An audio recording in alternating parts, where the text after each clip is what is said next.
All right, back live, and we are ready for the two-section final of the men's 400. There are the meet and collegiate records set the same day at College Station by Michael Norman, the world champion. We start in lane 5, the preferred lane. Matthew Moore, the senior from Baylor. He ran 45-45 yesterday. That is also his lifetime best. Well, 3 Baylor Bears in the final, but that is the man to beat, I believe. Elijah Godwin has run the fastest time in the country this season, but went out a little bit hard yesterday in the semis. Michael Moore nipped him at the line to get that preferred lane choice, lane 5. I'll go you one better. He's got the best time in the world this year, run at the SEC championships a couple of weeks ago in Fayetteville. But he's going to have to really get after it, and he has no one to key off of out there in lane 6. From the inside, Michael Joseph of Kansas, then Hasani BARR of Baylor, Matthew Moore of Baylor, and Elijah Godwin on the outside from Georgia. By the way, Elijah Godwin, Olympic gold medalist in the mixed 4x400 relay in Tokyo. Well, Michael Johnson says if you take a second off the front end, it's going to come back and help you on the back end. But if you go too fast at the beginning, you're going to pay the price at the end. Oh, and a crash there for Hasani BARR. He is out of it. It's Michael Moore chasing Elijah Godwin. This is the same position that Michael Moore found himself in the semifinals yesterday. He was able to run Elijah Godwin down. It's not going to happen today. Godwin with a much better finish than he had yesterday, much more like he was in Fayetteville, and he produces a time very similar to that. In fact, identical to that. 44.75 for Godwin. He matches his lifetime best, number 5 time ever, and number 9 all-time world. Today he came to play. So this is right after they made the break to the inside. Feet and arms can get tangled. And one thing that these coaches have said, I want my athletes to run clean. Elijah Godwin, he paced his race out a little bit different. Didn't go out as hard in the first lap, and he had plenty to spare at the end. And you saw him rocking and rolling there in the last 10 meters, but so much stronger in the finish than in the semis. There are the official results with Matthew Moore getting second at 45.08. So that's the time to beat for the athletes in Section 2. You can win it from either section because it's on time. But Godwin's got to sit back and wait for Section 2 with the more seeded runners from the semifinal get their chance to run. At least they know what they're running for.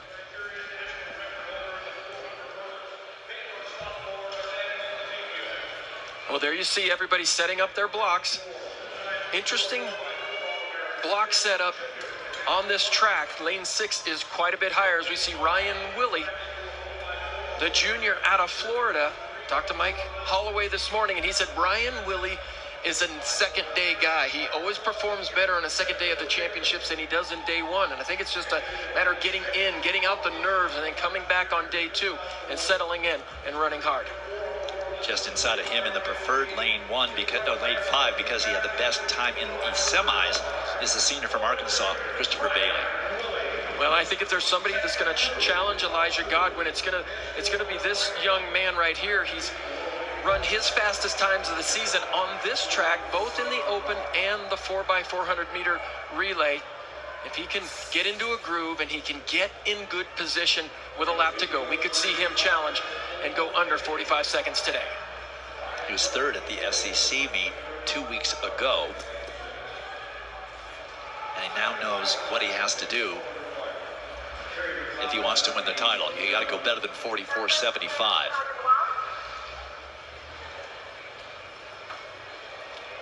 Godwin is the only runner of 8 who's ever gone under 45, and he's done it twice now. And Dwight, when I watch track and field, this is the time that I don't miss. It's those moments right before the race. This is when your heart is pounding the most, and you've got to calm yourself. You have to use every technique in the books to just calm yourself down, follow the instructions.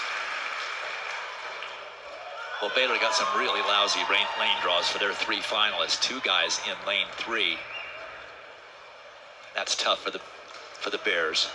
Nathaniel EZEKIEL is extremely tall, 400-meter hurdler there down in lane 3. Team title hopes, of course, implicated here with Christopher Bailey in lane number 5.